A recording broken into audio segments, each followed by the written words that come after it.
Okay, so Waddle versus Ksev. Um, so obviously, I don't know that much about Snake. I understand his general archetype as a character. uh, so I can make some comments about that, and I'll be more talking about what you can do to improve your play, not necessarily what you can do against Snake specifically to improve, but what you as a fox can do to improve. Um, I looked at the second game a little bit. I honestly, I'll be totally honest. I have no idea what's going on with me, Sword Fighter. Never really paid attention to that character in Smash 4, and I don't really care about that character in this game either.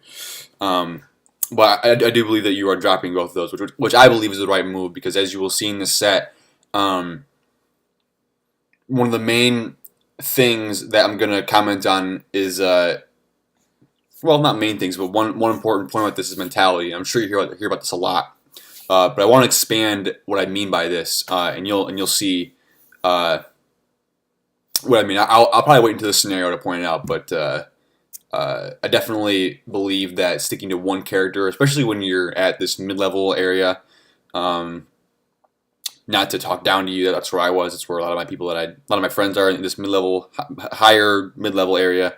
Uh, Really, you're going to benefit the most by playing one character, in my opinion.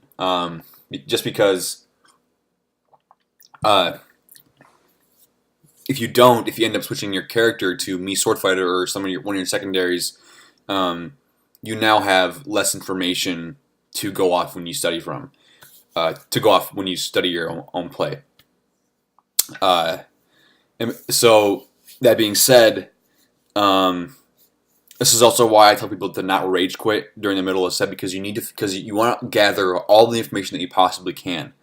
Because what's interesting about losing to somebody is that you could lose to them and then correct all the mistakes that you made in a set, but then still lose them next time because you weren't even good enough to let them adapt. If that makes sense. So you need to throw as many scenarios at them as you possibly can, even if you know you're going to lose, just to divulge as much information as you possibly can. So with that being said, let's start watching this set. This red camo snake. I did skim it a little bit. Never get the fall. You did pretty good actually. But we'll It's not true. see what you did here. It's true. That would be really funny. That is a very funny story, actually. I tell fake stories. These are very Okay, all right. So my first point here, this is where you get capitalized on a lot, and this is where it becomes very easy to become tilted against a character like Snake. So let's take a look at what you did here. So this is a pretty common habit, and this is what these more defensive characters like to do against someone like Fox. And actually, this is this is the crux of a lot of characters' gameplay in Melee is catching landings. So basically, he threw you off stage, and I think you got nervous, or for whatever reason you didn't want to go to the ledge, and you go to the stage. He dashes back, dashes in, and grabs you. That's just mistake number one. Go to the ledge. There's nothing wrong with going to the ledge. Options like this are just scary, especially considering that Snake has one of the best anti-airs in the game, being up tilt. This is a risky move, so don't be afraid to go to the ledge and slow things back down. If you get put into disadvantage. So this is a very easy fix. Just go to the ledge more often. Don't aerial back onto the stage when you have no stage control. Let's continue. fairy tales. I like this fairy tale. Fairy tales, they make you happy. Oh my god, he's just trying to blow And this look man's at that. entire life up. You see those grenade setups? Yeah, he set up. Okay, so I believe this is where it happens. So you keep in mind you're at 78, and he just took 7%. So he was at around 20. The mind feels to watch your head rock. Who's keeping track? No one's keeping track. Okay, so at this point, off of one neutral opening, you took him from 20 to 91, and now you're winning. Okay, so against a character that likes to do tack on damage and just pelt away, you have to keep in mind that all you really need to do is hit him once, and you can do major damage. I think right now, after a kill confirm, after maybe like a weak nair, he'll die to like a smash tag. That's probably wrong, but the point is that this is where mentality comes in, because as a player, you have to understand that in order for him to get you to 90%, he has to win a lot more neutral exchanges. They're not really neutral exchanges, they're like projectile exchanges. He has to do a lot more work than you do. And what I mean by that is that it's easier for him to hit you, but he'll do less damage per hit. It's harder for you to hit him, but you'll do a lot per opening. So that's where you have to keep in mind mentality, and not just don't get mad or whatever, but actually keep in mind that you are never that far away from like completely obliterating him. Additionally, going back to what I was saying about changing characters, I believe that Rushdown actually does fairly well versus characters like this, like Snake, who aren't necessarily that fast and don't have that good of a time landing. Just because you can keep them in disadvantage. So I want to see how you play out this advantage state now that he is cornered, and you have now tacked down a lot of percent. That was interesting. So this is one thing right here. I'm actually surprised that this got hit, but I told this to Daybreak in the last set. So what it looks like here is that this bear was poorly spaced. So you hit his shield at the very top of his shield, and I think you drifted into him. So there's two things there I want to comment about. Number one, when you space, you want to hit their shield as low to the ground as possible. That way you can auto-cancel your move before they can punish it. Because he clearly had a lot of time to punish this move, because he was able to down air out his shield and punish you back for it. Number two, going back to the drifting in thing, this is kind of where I can tell if a player is being cognizant in their sets or not, is if they are thinking about spacing. So in Melee, one of the terms is think about, in order to improve your mental gameplay, think about every single L cancel.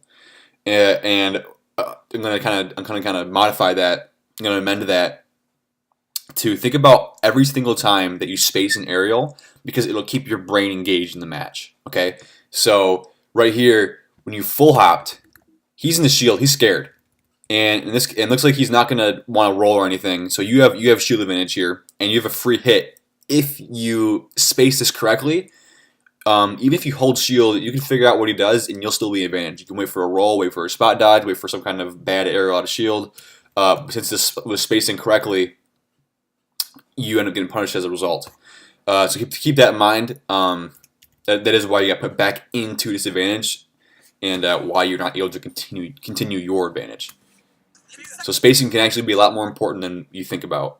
Try to be cognizant of how you space your aerials. People are busy ridiculing me for wanting to go to Yeah, now you're off stage, and do you die? Hi, man. I work at 5 a.m. No? I saw this. This is just unfortunate. So this is one of those areas where I'm not going to be able to provide any advice. I don't know if the right move is to grab him and then use the throw invincibility to avoid that, or what it is, but that might be something that you have to figure out. It seems like a pretty particular scenario. I'm sure it probably won't happen too many more times, but you get the idea.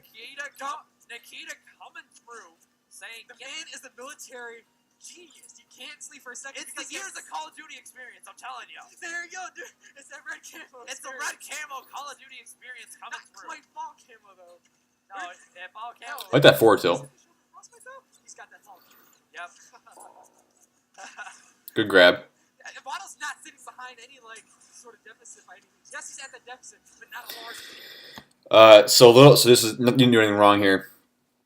But one of the things you have to keep in mind, this just kind of came in my brain. So players who like to camp in the corner of the stage are actually, in a way, doing themselves a disservice. So on surface level, running away from your opponent is good because they have to cover all that ground to, because you as the player approaching them have to cover all that ground in order to hit them. But the reason why it can be bad for the person camping is because they have now cornered themselves. And as you saw a second ago, let me go back. Ksev, this is when you got that grab that I like. You ran across the stage and grabbed him. And I like that a lot because if you're playing a slow character and your back is to the ledge, and you don't have many options, right? You're either probably going to shield or shield and roll. So actually, I like that. I like that grab a lot because let's see if I can find it. So the key here, and this is where another one of those kind of vague and ambiguous topics comes about, and it's patience. When people say patience, they don't do a great job of explaining why it's actually important. So the reason, so number one, quick sidetrack here. This stage is basically FD Junior, in my opinion, because it's a fairly large stage, and it gives a decent amount of space for Snake to kind of run away from you. And the platforms don't do a great job of providing you with any extra mobility. So I'm not sure. Again, this is kind of where my lack of knowledge comes into play. I'm not sure what the rule set is for as far as stages go, but I would attempt, if I were you, to try to use some kind of stage with more platforms on it, just to give you an additional option for movement. Anyway, with that being said, actually I have no idea what I was going to say first of all, but yeah. No, managed to get his footing, but right now Ksev is off stage. He's just gonna make sure he and Nikita in his world. Make sure. Okay, so you became a little obvious here. So it seems like you're only after this first one, this is kind of where you and I would differ. If I got this full hop here, full hop back here like you did here. After you missed, first of all, what I would have done is I would have 100% dropped down and tomahawked, because as we saw earlier in the set when you did it the first time, he held shield here. He's too scared. He doesn't roll. He holds shield. So you can pretty confidently drop down here and tomahawk. But instead you do it again, and it's actually a full hop is pretty telegraphed.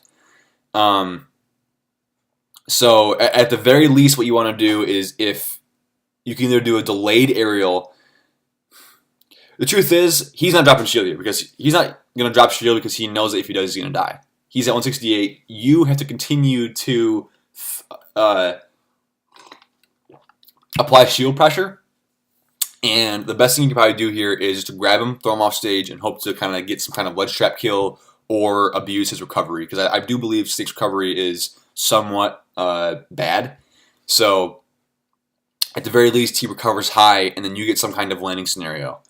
So this right here is kind of where your play needs to be a little more two-dimensional and mix up your options. Don't go for the same thing twice in a row, because somebody who is as knowledgeable and as smart as Ksev is going to catch on very quickly and do something like this, which is parry your move, and it could have been worse.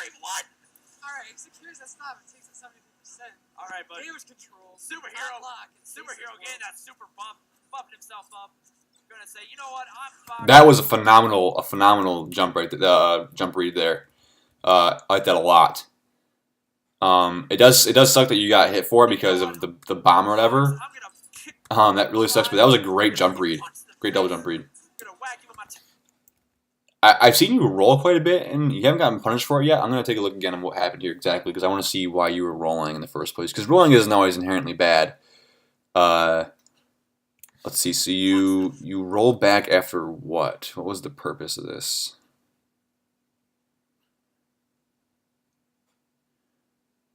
So it looks like you dash attack into his shield and then get scared. Okay, I'm not sure what the reasoning was behind that. But I guess know that if you have a grenade in your hand, don't do a defensive option because you're gonna be in that lag and get blown up anyway. Okay, yeah, this right here. You gotta know that someone like Ksev is not just gonna let you full hop from this platform, because you gotta think the only thing that's more telegraphed than a full hop aerial is a full hop aerial from a platform. So this was the easiest up tilt of Ksev's life. You at least have to think about baiting up tilt out before, and then drop down, double jump, and then come in an aerial. You can't just full hop in there. That's just never gonna work against Ksev. Snakes are always ready to up tilt. Hold up, son. These are the original moves. You got kicks. You got kicks. Okay, so let's do a little advantage state or combo game analysis, punish game analysis here. Hold up, son. These are the So double up air, double up air.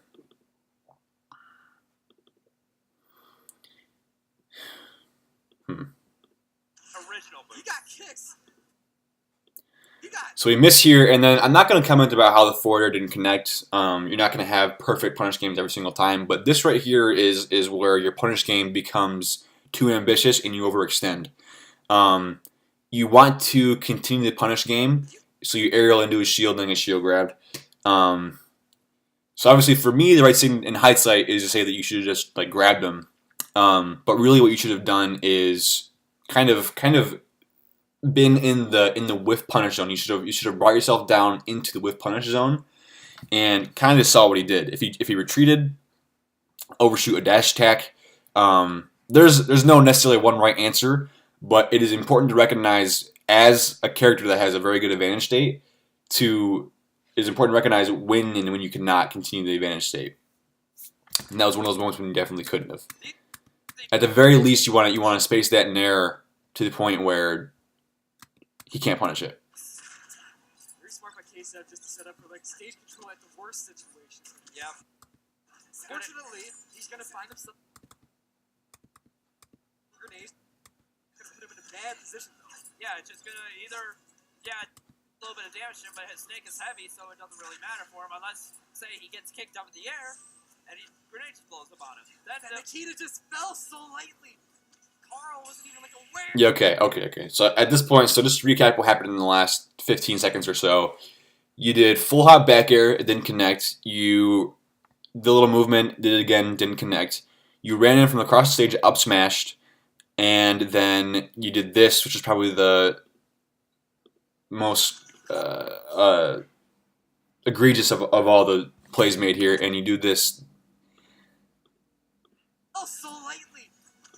You do this ledge jump, double jump, come all the way in, and try to aerial. That's a big no-no. Big no-no. So again, not a ton to analyze from this set, but if we recap here, let's see if I can find my notes. If we recap here, let's talk about what we could have done better here. So number one, we saw that that landings, I want bullet points, not numbers. So don't be afraid to go to the ledge. Number one, this means no bad nairs in disadvantage.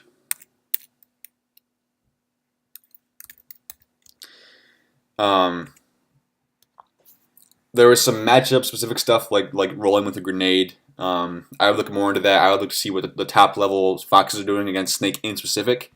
What I can only comment on is what you were doing wrong as a player. We saw in that set that you also were punished for an overextension out of your punish game. Punish game, advantage state, whatever you want to call it. Melee players call it punish game. Smashfield players, ultimate players call it advantage state. Same thing. So we saw that nair, and this is more important than I probably made it out to be. Because the reason why it was so important is because you really got to capitalize really hard on the advantage state here. And if I were you, I would go back in this set and look at what you could have done other than try to dash attack his landing. Maybe run up tilt to catch the landing or be a little more creative. The key here is to keep him in disadvantage. This is one thing akin to Smash 4 Duck Hunt that you were very good at. I used to watch your sets versus Ozone that you did very well in. You were very good at catching his landings and keeping him in disadvantage. Same thing applies to Ksev. So this next one's like a two-parter. Let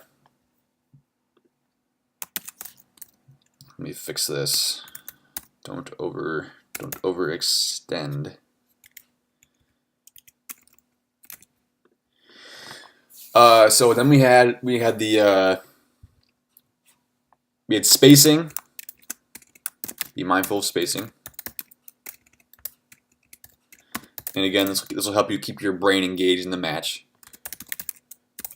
It'll keep you constantly thinking about what decisions need to be made, etc. Don't be telegraphed. So don't do those. So going back to those full hop bears into the shield. Specifically the one where the scenario where you did it twice right in a row on his shield. once you bear someone's shield and you know that they're going to hold, someone that is as good as Ksev isn't going to just drop it just because. He understands that his back is in the corner. He doesn't have an option. The best he can do is parry. That is where it's going to be on you to figure out some kind of option to do. You either need to drop down if you really want to kill and don't want to grab.